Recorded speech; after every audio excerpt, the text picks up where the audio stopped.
Assalamualaikum warahmatullahi wabarakatuh. Perkenalkan saya Noviana Rianti dengan NIM 86060241 dari program studi Pendidikan Guru Sekolah Dasar. Halo teman-teman, pada video kali ini saya akan membahas tentang peran filsafat ilmu dalam memperkuat ilmu pendidikan.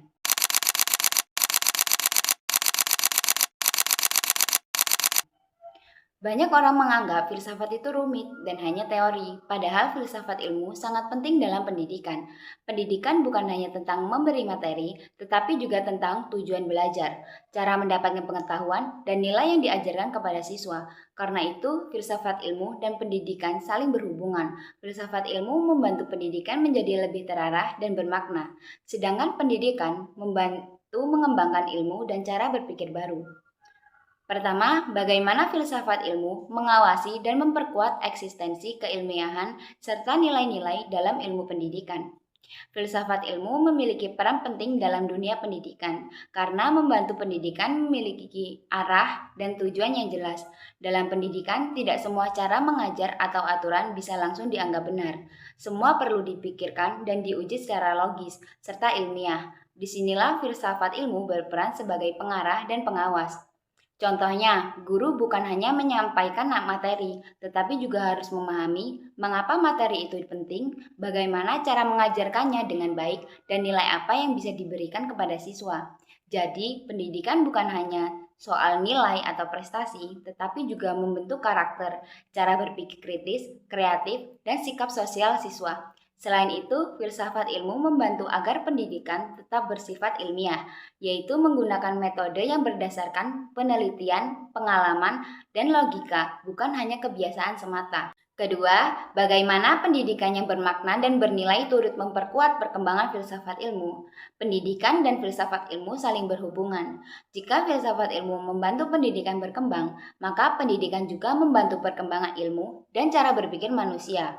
Melalui pendidikan, manusia belajar berpikir, bertanya, dan mencari kebenaran. Dari proses itu, muncul ide, teori, dan cara belajar baru. Contohnya, dulu pembelajaran hanya berpusat pada guru, sedangkan sekarang siswa lebih aktif berdiskusi, bekerja sama, dan berpikir kritis. Hal ini menunjukkan bahwa pendidikan terus berkembang karena adanya pemikiran dan evaluasi dalam cara belajar. Selain itu, pendidikan yang baik bukan hanya membuat siswa pintar, tetapi juga membentuk manusia yang bijak, bertanggung jawab, dan bermanfaat bagi orang lain. Ketiga, mengapa filsafat ilmu disebut pisau analisis? Dalam membedah persoalan-persoalan pendidikan, filsafat ilmu disebut sebagai pisau analisis karena membantu kita memahami masalah pendidikan secara lebih dalam, jelas, dan kritis. Dalam filsafat ilmu ada tiga hal penting yaitu ontologi, epistemologi, dan aksiologi. Ontologi membahas apa yang dipelajari dalam pendidikan, seperti peserta didik, proses belajar, hubungan guru dan siswa, serta tujuan pendidikan. Dengan ini kita memahami hakikat pendidikan.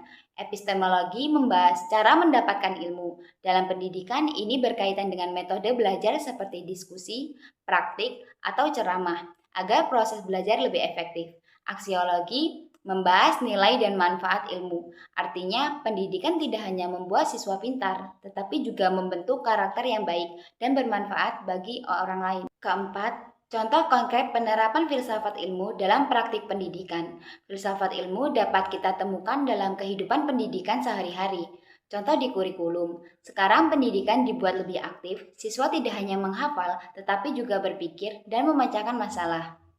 Contoh di pembelajaran, guru menggunakan diskusi, presentasi, dan praktik agar siswa lebih memahami materi dan mampu menerapkannya dalam kehidupan nyata. Contoh di kebijakan pendidikan, adanya pendidikan karakter bertujuan membentuk siswa yang jujur, disiplin, dan bertanggung jawab, bukan hanya pintar secara akademik. Jadi, filsafat ilmu sangat penting dalam pendidikan karena membantu kita memahami pendidikan secara lebih jelas, logis, dan bermakna. Dengan adanya ontologi, epistemologi, dan aksiologi, pendidikan dapat dianalisis lebih dalam agar tujuannya menjadi lebih jelas. Selain itu, pendidikan juga membantu berkembangnya filsafat ilmu melalui proses belajar dan pemikiran baru. Sekian penjelasan dari saya. Terima kasih. Wassalamualaikum warahmatullahi wabarakatuh.